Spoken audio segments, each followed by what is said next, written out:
João capítulo de número 6, versículo de número 11 ao versículo de número 14, você que achou, diga amém.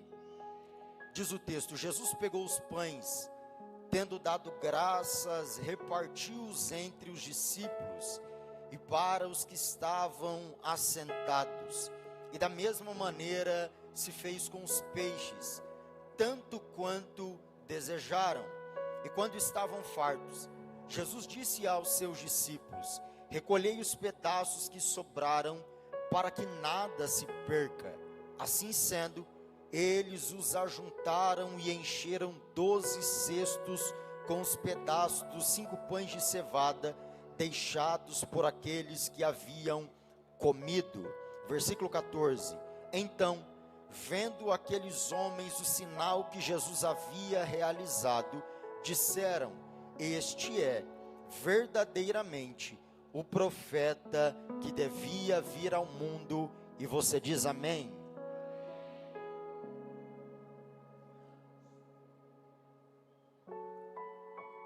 Meus irmãos, nós estamos diante de um texto, de um livro, e mais um dos milagres que Jesus opera, sendo este sem dúvida nenhuma, se não pelo menos um dos milagres mais conhecidos que Jesus havia operado.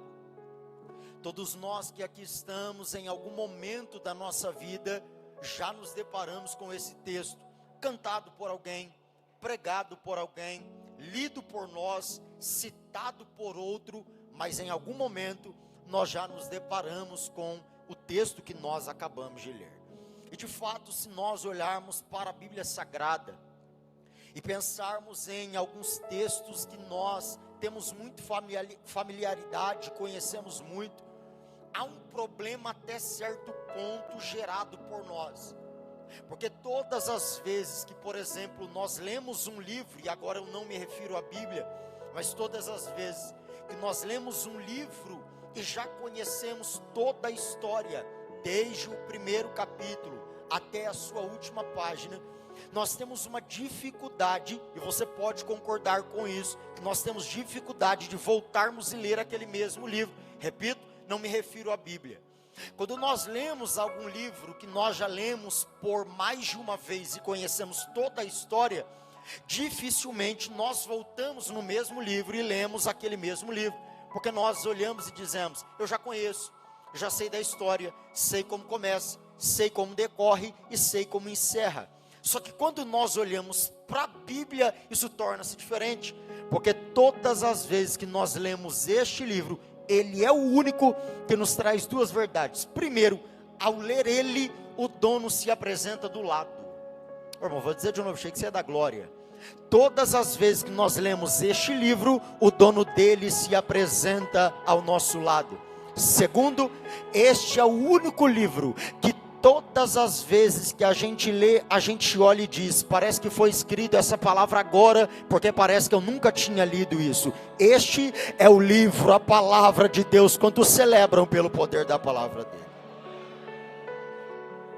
Este milagre é conhecido, e de alguns dos milagres que Jesus havia operado, alguns milagres nós percebemos que é citado em um evangelho, porém não é citado em outro. Por exemplo, há um milagre em Marcos capítulo 8, que Marcos será o único que falará acerca deste milagre.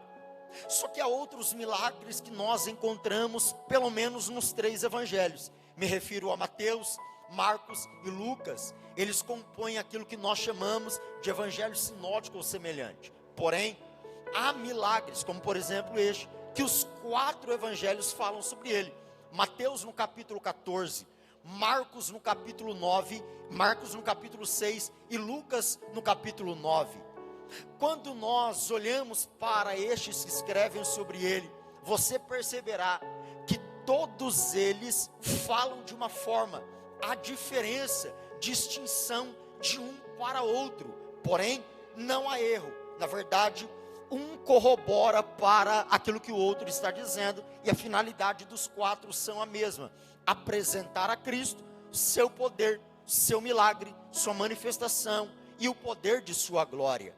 Quando nós olhamos para o livro ou o Evangelho de João, eu em outra vez aqui já descrevi em muitos detalhes acerca de João, mas o Evangelho de João, para mim, é um livro extraordinário, porque prova a nós a divindade de Cristo. O propósito dele é provar que Jesus é filho do homem. Ele vai usar milagres que Jesus havia operado para isso. Esse milagre, esse livro é extraordinário. Ele vai do capítulo 1 ao capítulo 21, glorificando a Cristo, provando o seu poder, sua majestade, sua glória, sua grandeza e tudo quanto ele tem poder para fazer e manifestar. Eu gosto daquilo que João escreve, porque ele é simples, porém extraordinário, profético a todos nós que aqui estamos. É incrível como, por exemplo, quando João vai ligar o Antigo Testamento com o Novo Testamento, exatamente na pessoa de Jesus. Quando lembra que em João capítulo 3, o verso 16, é o texto áureo da igreja.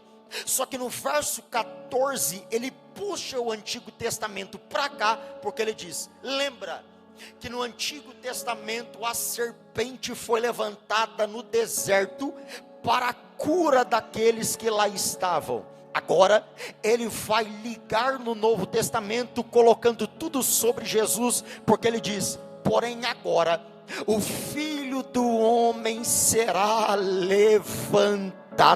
Eu não sei se te alegra, mas o que João estava dizendo é: lá no deserto a serpente serviu para uma cura física momentânea, para aquele momento e para aquela hora. Porém, com o Filho do Homem sendo levantado, ele não vai curar apenas uma enfermidade física, ele não vai curar apenas algo para o agora, para o momento, mas vem Isaías no capítulo 53 dizendo que todas as enfermidades foram depositadas nele, o castigo que nos traz a paz estava sobre ele.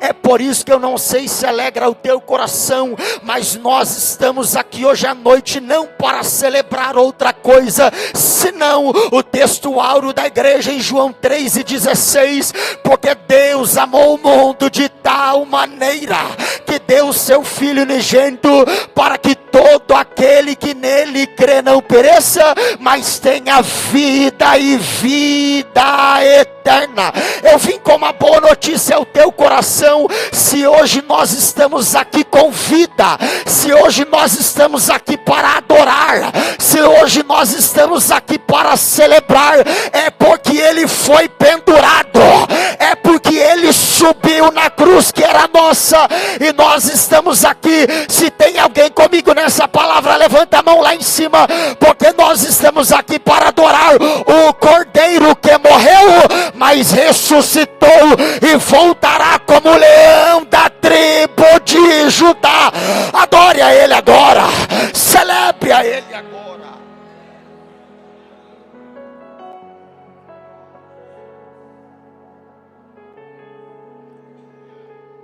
Este milagre será contado pelos 4 evangelhos, só que redobre a sua atenção.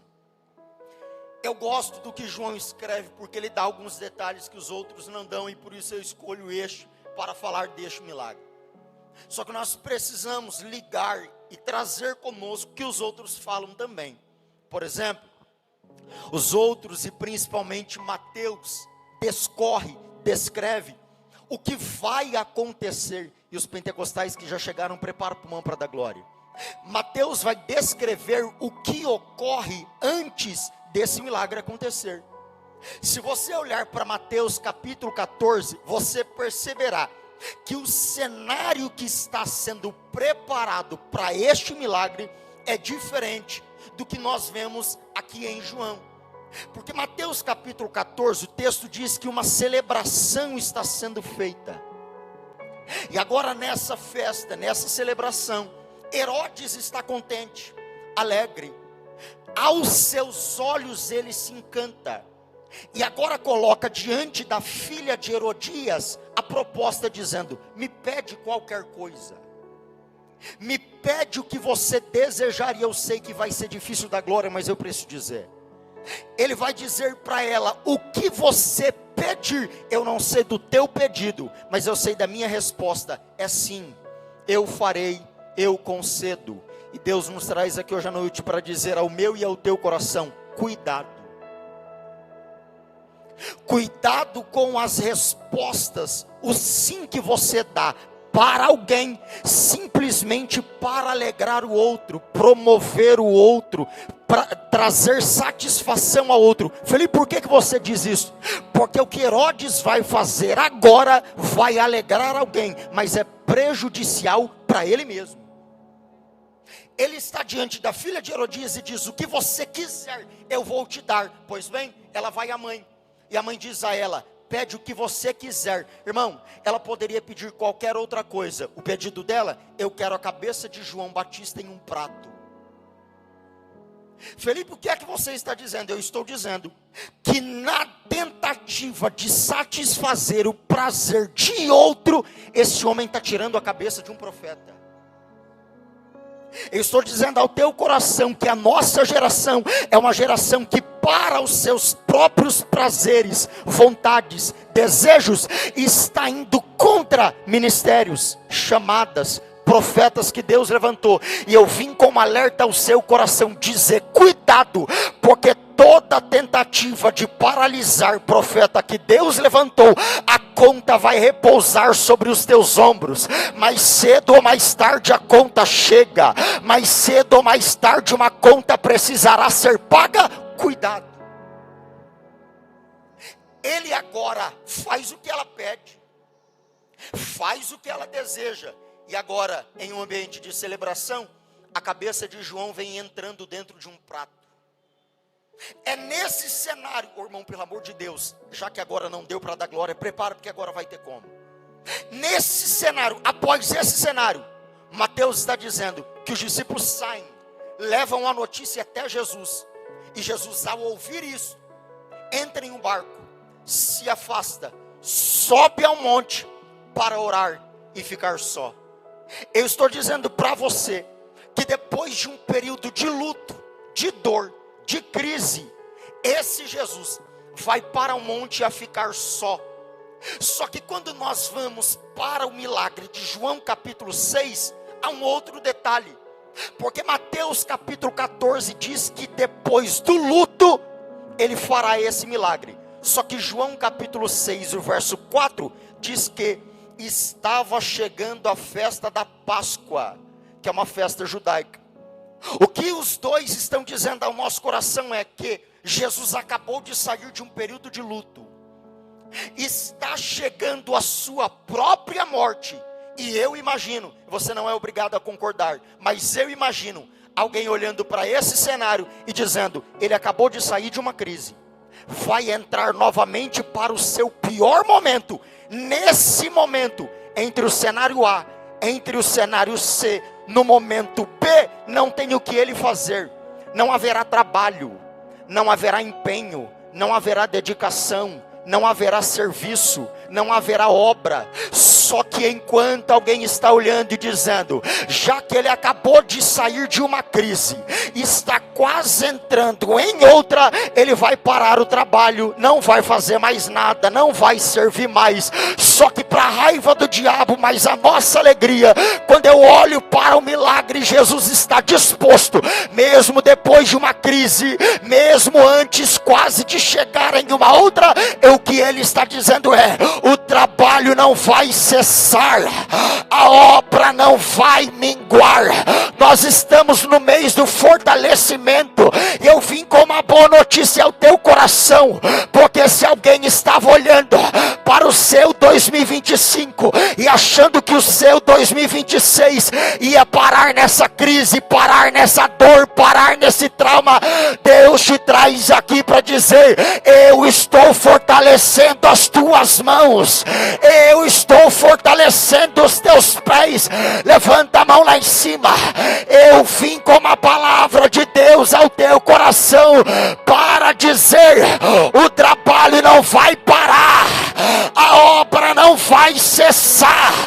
Talvez alguém olhou para sua casa e disse: esse ano não vai pastorear, esse ano não vai liderar, esse ano não vai cantar, esse ano não vai pregar.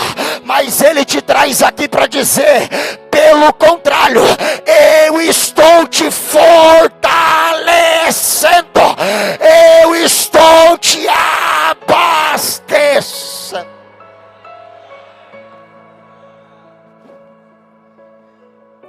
Jesus, então, entre um momento de uma crise, entre o seu pior momento, ainda que seja para a nossa salvação, nesse meio, ele vai operar este milagre.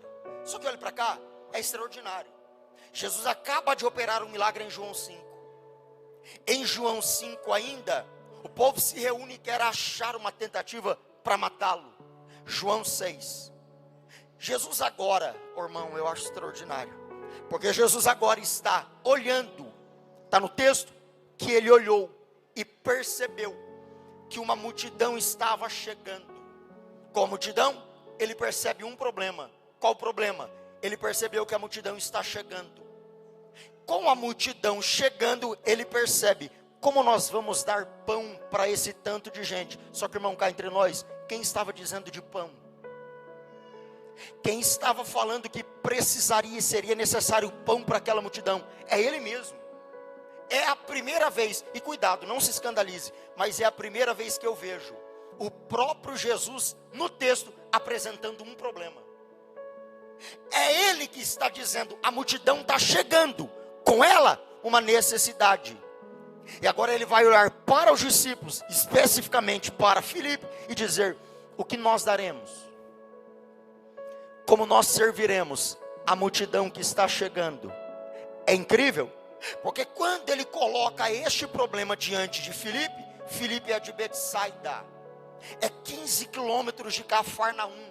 Ele sabe aonde tem pão, ele sabe onde encontrar recurso, ele sabe onde tem network, ele sabe onde buscar ajuda, ele sabe onde ele bate e tem resposta. Só que nesse cenário, ele vai para a calculadora e começa a calcular, dizendo: nem que a gente tivesse, ele está dizendo, nós não temos, mas nem que a gente tivesse 200 denários, daria para alimentar esse tanto de gente. Vamos para o texto?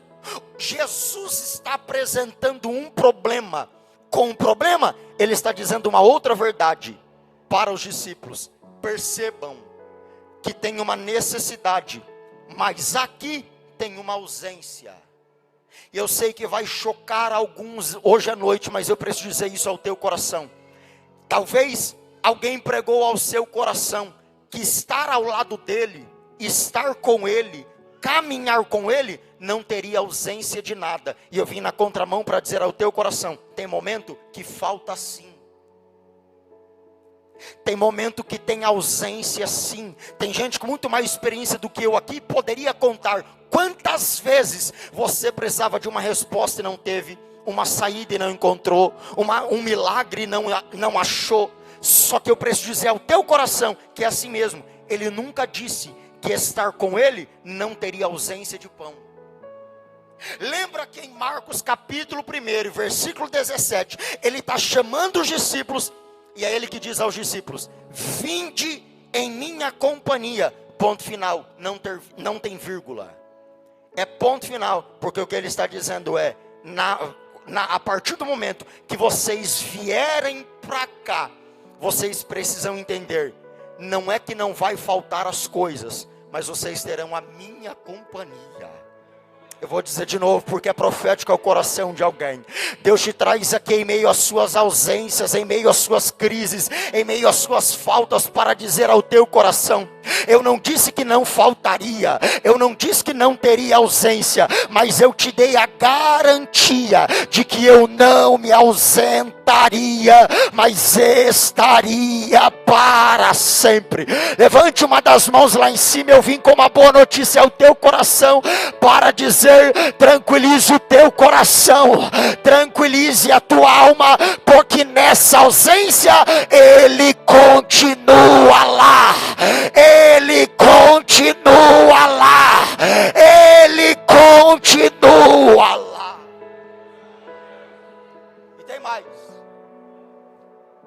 Ele não disse que não faltaria pão terreno, mas ele te deu uma garantia. Porque vem ele em João capítulo 6 e verso 41 dizendo: eu sou o pão vivo. João 6 e 48 é ele que declara dizendo: eu sou o pão que desceu do céu. João 6 e 51 ele declara para finalizar: eu sou o pão vivo que desceu do céu. Levanta a mão lá em cima, é profético para o teu coração. O que ele estava dizendo é: quando te faltar recursos aqui, eu sou suficiente. Quando te ausentar alguma coisa aqui, creia, eu estarei aí. Eu não me ausentarei daqui. Jesus está dizendo sobre algumas faltas que de fato terão. Só que agora, diante do problema que ele apresenta a Filipe, vem Filipe, começa a dizer que não daria, que não teria como, só que vai apertar o texto, porque esse Filipe vai tentar calcular para dizer a Jesus e dar base para aquilo que ele está dizendo. O que ele está tentando fazer é: eu, além de falar, vou provar para o Senhor que não tem jeito, não tem situação, não tem resposta. Sabe qual é o problema? É que se fosse a multidão que estivesse dizendo que não teria milagre, que não daria para fazer nada, eu até entenderia. O que me preocupa é quando eu olho para o texto e percebo que é discípulo. Felipe apertou e vai apertar mais. O que o texto está dizendo ao nosso coração não é uma multidão que não conhece Jesus que está dizendo que não tem como fazer, é discípulo. Eu não me assusto quando lá na sua empresa alguém declara que este será o pior ano. Eu me assusto quando eu vejo você acreditando nisso.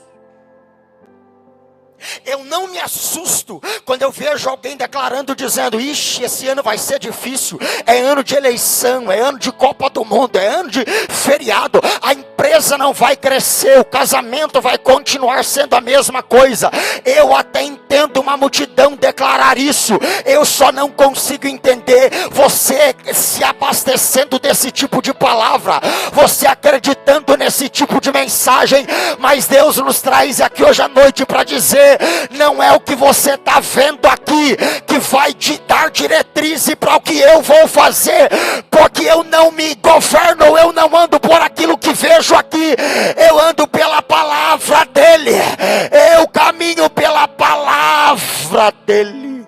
Levanta a mão direita ao mais alto que você puder, levanta a mão esquerda ao mais alto que você puder. Eu vim com uma palavra de Deus ao teu coração e à tua casa hoje à noite. Saia das estatísticas da terra. Saia das estimativas da terra. Ela não pode te proporcionar nada. Felipe, você está dizendo que crente deve parar de olhar tudo, olhar notícia? Claro que não. Eu só estou dizendo que a partir do momento que você considerar que uma notícia do jornal é mais poderosa do que essa palavra, você perdeu a sua essência e parou de crer nela. Mas se você olhar para a ausência de algumas coisas e voltar a entender, é ela que governa, é ela que direciona. Eu vim declarar o que já foi dito aqui esta noite. Se prepare, este será o melhor ano da tua casa, o melhor ano da tua empresa, o melhor ano no teu casamento, o melhor ano desta igreja. Se tem alguém que toma posse dessa palavra, celebre a ele agora, adore a ele agora, exalte ao nome dele agora.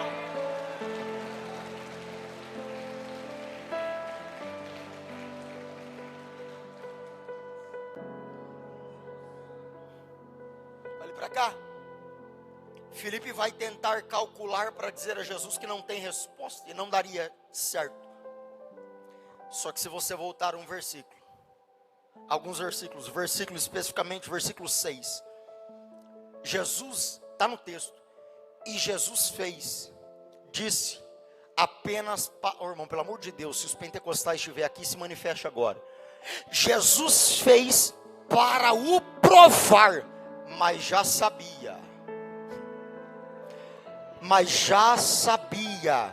o que iria fazer. É nós que temos esse mau hábito e erro de achar que quando uma enfermidade chega, além de nos pegar de surpresa, pegou a ele também. Esse erro é nosso, de achar que quando uma crise chega, Deus está preocupado porque está surpreso e não sabia de nada. Eu vim com uma palavra profética ao teu coração, para dizer à tua alma: fica em paz, porque antes da crise bater na tua porta, antes do vento soprar na tua casa, Ele já sabe de todas as coisas. Essa crise não é novidade para Ele, esse caos não é surpresa para Ele. Ele sabe o que vai fazer, Ele sabe o que vai fazer. Eu vou dizer de novo: Ele sabe o que vai fazer.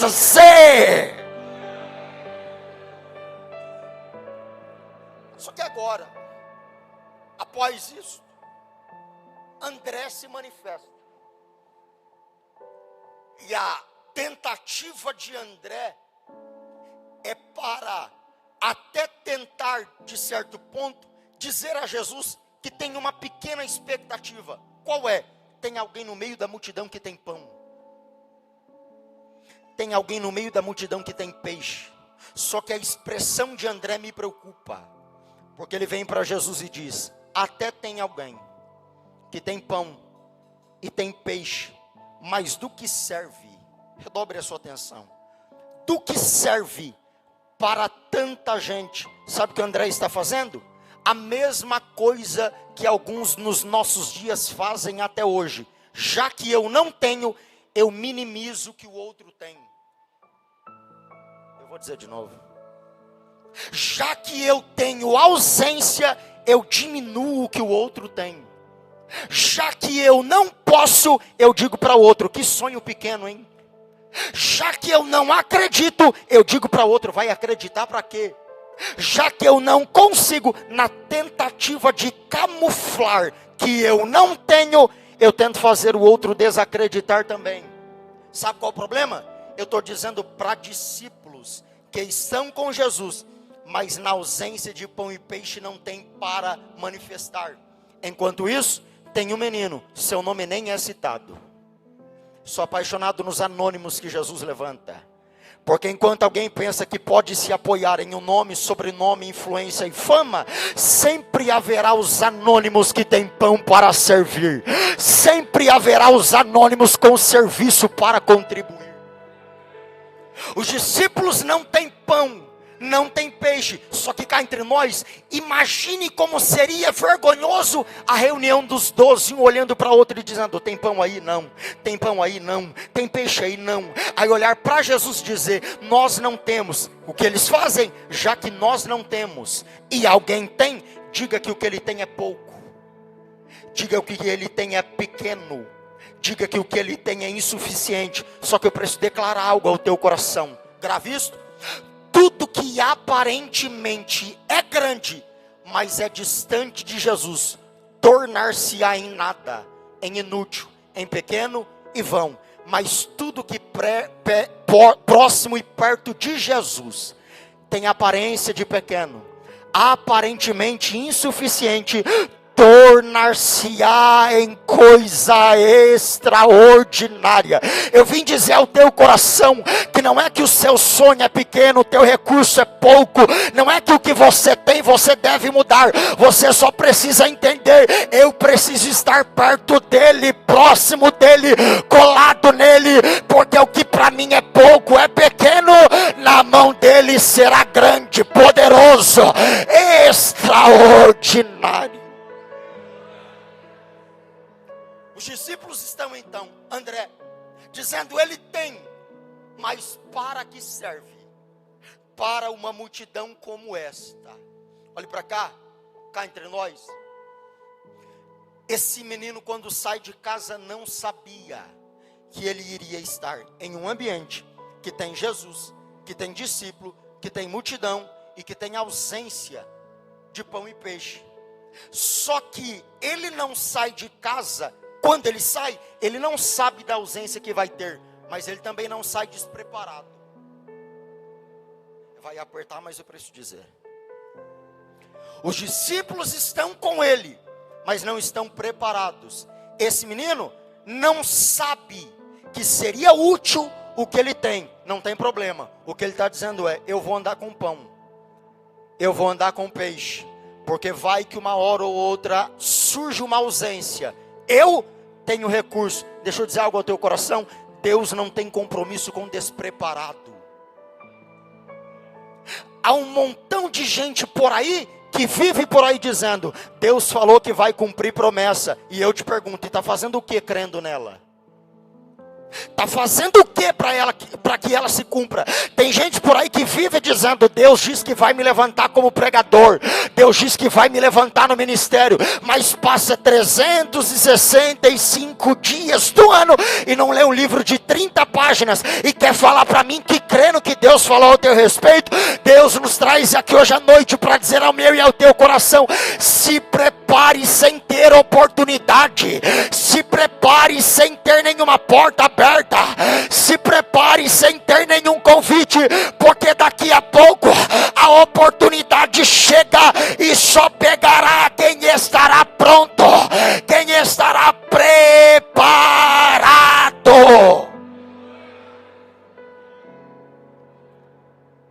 Esse menino agora, diante de Jesus, Jesus entende, ouve o discípulo, só que Jesus agora pega, eu acho isso extraordinário, pega o que está na mão do menino, puxa para a sua mão e levanta ao céu.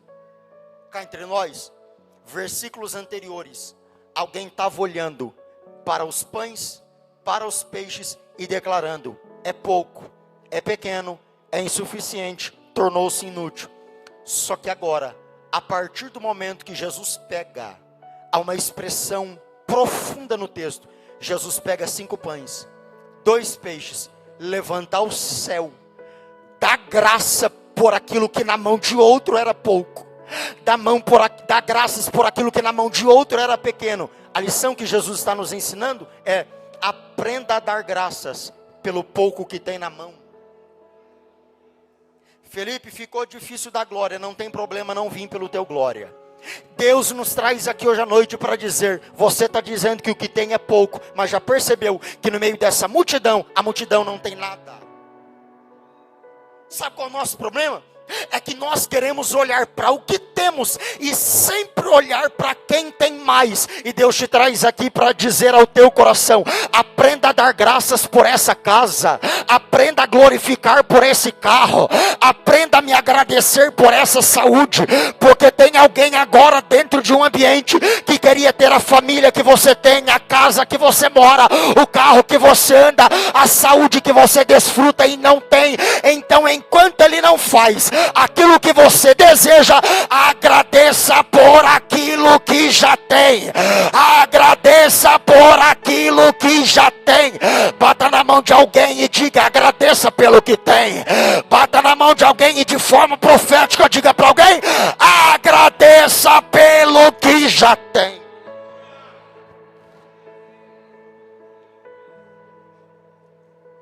Só que o milagre vai melhorar ainda mais, e eu encerro a partir de agora, a partir de aqui, porque Jesus pega o que não só André, mas os discípulos concordam que o que ele está pegando da mão de outro é pequeno.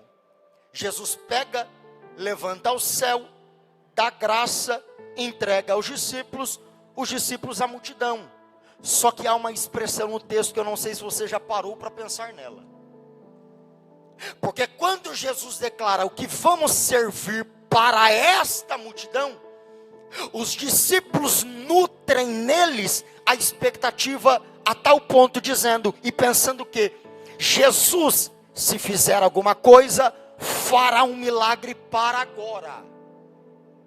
Jesus vai alimentar a multidão que está presente aqui agora. Só que em contrapartida, Jesus entregou aos discípulos, os discípulos à multidão, e depois que a multidão acaba de comer, Jesus dá uma ordem. E a ordem de Jesus é: recolha. Irmão, recolha o quê? Se eu estava crendo que o milagre era para a multidão daqui. Recolha o quê? Se eu estava crendo que o milagre era só para agora. Recolha o quê? Se eu estava crendo que o milagre era só para hoje. Aí Jesus diz: recolha. Após todos terem comido, recolha, para que nada se perca. E eu vim com 2 boas notícias ao teu coração. Primeiro, Deus te traz aqui para dizer a minha alma, a tua alma e ao teu coração, dizendo: fica em paz e tranquilize a tua alma, porque nada do que eu estou fazendo agora vai se perder. Nada do que eu estou, levante uma das mãos lá em cima, nada do que eu estou fazendo agora se perderá. Deus te traz aqui para dizer ao teu coração: não se preocupe, porque o milagre que eu estou fazendo agora, a salvação da tua casa, a restauração do teu casamento, nada vai se perder, nada vai se perder. Eu estou dizendo para alguém que o diabo olhou para sua casa e disse: os filhos até vieram para cá, mas eu não dou 2 meses para saírem de novo. O marido até está aqui, mas eu não dou 1 ano para sair de novo. E Deus te traz aqui para dizer: então o povo vai cair do cavalo, porque vai passar 2 meses, vai passar 1 ano, vai passar 5 anos, e enquanto ele não voltar, a sua casa não vai se perder, a tua família não vai se perder, a tua empresa não vai se perder, nada se perderá.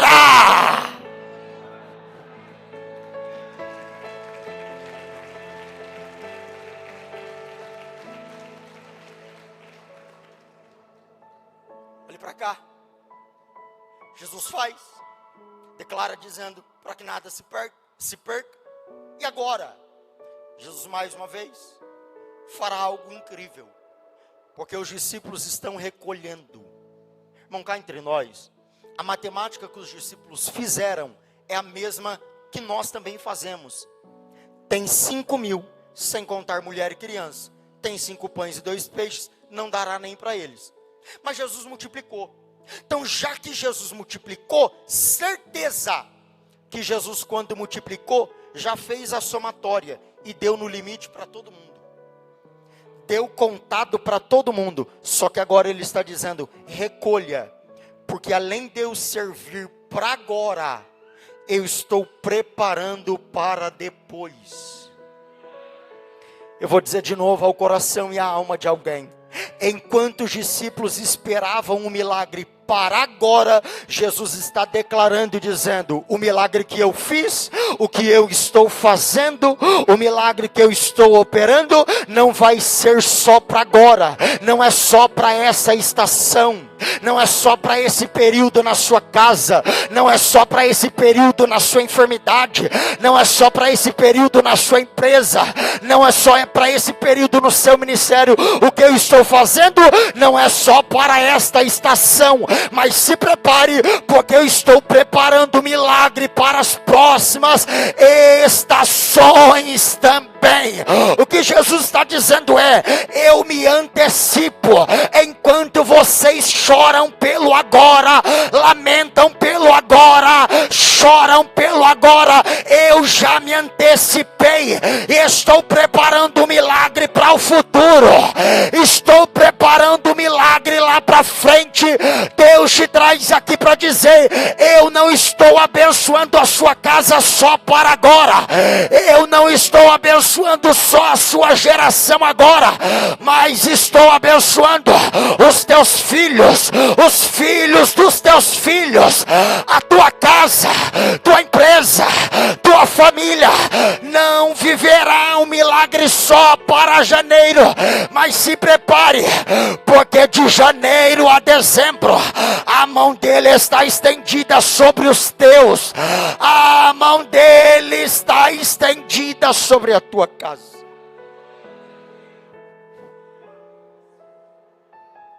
Jesus está provando aos discípulos que todas as vezes que eu reconheço, que eu entendo, que aquilo que diante de mim era impossível, incapaz, não tinha utilidade, mas a partir do momento que eu entender e reconhecer, que colocando nas mãos de quem tudo pode, eu passo a viver aquilo que não viveria se o pão e peixe tivesse nas minhas mãos. Deus te traz aqui, e eu quero encerrar exatamente desse jeito. Deus te traz aqui para dizer ao teu coração: sabe por que não está acontecendo nada? Porque você está segurando na sua mão e achando que aí vai acontecer alguma coisa. Sabe por que não está acontecendo nada? Porque você está confiando no teu dinheiro, na tua influência, no seu network, na sua capacidade, naquilo que você pode fazer. Mas se a partir de hoje à noite você entender, na minha mão não teve sucesso, na minha mão não teve resposta, na minha mão não tenho o que fazer, mas entender, é a oração que Ana faz. Ana está orando durante longos anos, dizendo: eu quero um filho, me dá um filho, eu quero um filho, me dá um filho. Penina gera, ela não pode, está amargurada por isso. Só que Ana mudou a oração. E eu queria os pentecostais comigo agora. Porque Ana mudou a oração.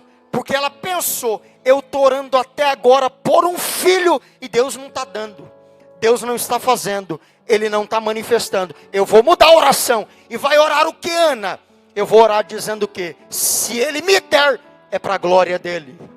Se Ele fizer, é para o louvor dEle. Sabe por que tem coisa que Deus não fez ainda? Porque Ele conhece o meu e o seu coração. E sabe que tem coisas que se Ele fizer agora, você vai usar só para ostentar.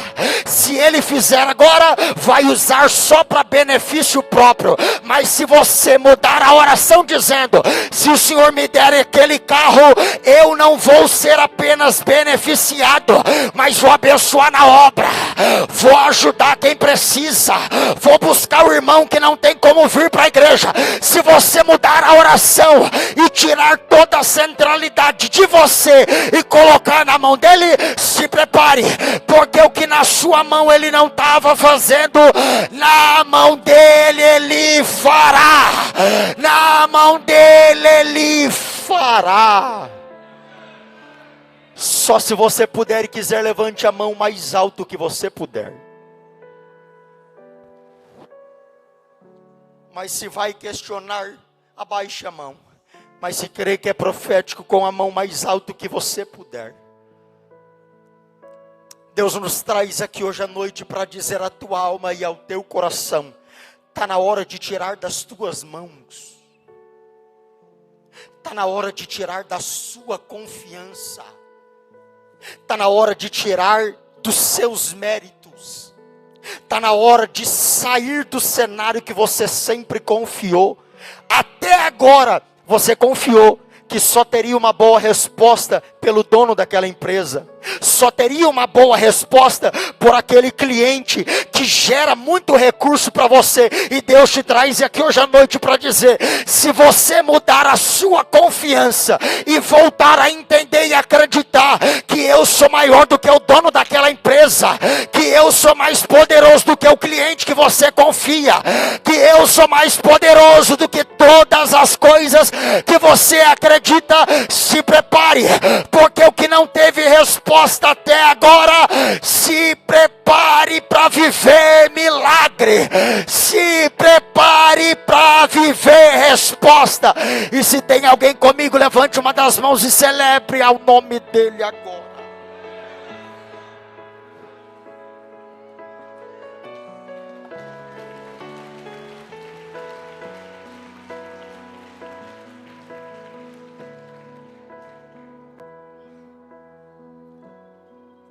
Não adianta você entrar mais um ano. Eu não sou contra, me entenda. Não adianta você entrar neste novo ano, fazer metas, mas fazer do mesmo jeito que fez o ano que passou. Eu também fiz metas. Eu também escrevi metas. Você só não pode pensar que a sua meta é mais poderosa do que quem governa todas as metas. Sabe qual é o nosso problema? Nós queremos um milagre que alcance apenas a nós, a nossa casa, a nossa família. Mas a partir do momento que esse menino entregou o que era dele, ele também se alimentou, mas alimentou uma outra tanta multidão. Deus te traz aqui para dizer ao teu coração: o que eu vou fazer através de você não pode acabar em você, não pode finalizar em você. Eu vou te curar, mas use essa cura para alcançar alguém. Eu vou te levantar, mas use o que eu vou fazer para abençoar outros tantos. Lembra que há uma viúva, eu encerro, há uma viúva que está olhando Eliseu passando todos os dias e comenta com o marido dizendo: lá vai um santo homem de Deus. Aí ela entende, ele está passando, é santo homem de Deus. Eu vou fazer o seguinte, vou preparar um lugar para ele. Só que ela subiu o nível. Eu vou preparar um lugar para ele e não vou preparar aqui embaixo. Vou preparar um lugar lá em cima. Oh, irmão. Essa mulher está preparando para o outro aquilo que ela não tem. Eu sei que é difícil dar glória com isso, porque a gente quer o que o outro não tem. Ela está dizendo: eu vou gerar para ele aquilo que eu não tenho. Só que sabe a boa notícia que Deus traz ao teu coração? Enquanto ela prepara um quarto para o profeta, dizendo para ele: fique aqui, tem um momento que o filho dela morre, e é no ambiente que ela preparou para o outro. Ah, como eu queria alguém para receber isso. É no ambiente que ela preparou para abençoar outro, que o profeta pega o menino que é dela, pega o filho que é dela, sobe para o quarto que é dele, mas preparado por ela, e diante do quarto ora pelo menino. Aquilo que ela preparou para ele foi usado por ele para abençoar a casa dela. Deus te traz aqui para dizer: quando você entende que você precisa abençoar outro, eu cuido dos teus, eu cuido da tua casa. Levanta a mão lá em cima. Quando você entender que a sua empresa é para abençoar a outros, é para beneficiar outros, é para abençoar a casa de outros também, eu me responsabilizo em abençoar o que é teu, em multiplicar o que é teu, em guardar o que é teu. E se tem alguém comigo nessa palavra, se coloca em pé glorificando a Ele. E eu quero hoje à noite, direcionado por Deus, encerrar mais uma vez, afirmando isso à tua alma. Pare de ser individualista e orar só pela sua casa e um milagre que alcança só os teus. Pare de orar por algo que vai beneficiar só você. Se você entender, eu sou que tenho pão, sou eu que tenho peixe, mas se eu colocar na mão dele, a minha casa também vai desfrutar do milagre, mas eu vou abençoar a casa de outros. Eu vou abençoar o milagre, a família de outros. Alguém estava com a mão levantada e eu vim com uma profecia bíblica ao teu coração para dizer à tua alma: se prepare, porque os milagres que Deus está gerando esta noite não serão só para uma estação apenas, não serão só para um mês apenas, não serão só para uma semana apenas. Eu estou pregando para gente que entrou hoje à noite aqui desesperado, dizendo: eu preciso de uma resposta para essa semana, eu preciso de uma saída para essa semana, eu preciso de um milagre para esta semana. E Deus te traz aqui para dizer: o que eu tenho não é só para hoje, não é só para agora, não é só para esta semana, mas eu vou cuidar do seu mês, vou cuidar do seu ano, vou cuidar da sua casa, vou cuidar dos teus para a glória do meu nome. Felipe, Deus falou comigo. Felipe, Deus falou à minha alma. Eu sou alguém que foi alcançado por esta mensagem. E eu entendo que se eu tomar posse dela, e eu sei, irmão, talvez não aqui, mas por aí, alguém que sempre questiona esse momento dizendo, se Deus é presente em todos os lugares, eu não preciso sair do meu lugar. Eu entendo, só não concordo. Porque todas as vezes que você viu alguém vivendo algo extraordinário, é porque tomou uma posição, deu um passo de fé e fez alguma coisa. Felipe, Deus falou comigo, e eu creio no que Deus está fazendo a partir desta noite. Eu creio que o milagre que Deus está fazendo vai alcançar a minha casa, vai alcançar a minha família, vai alcançar os meus, mas serão para outras estações também, serão para outras famílias também.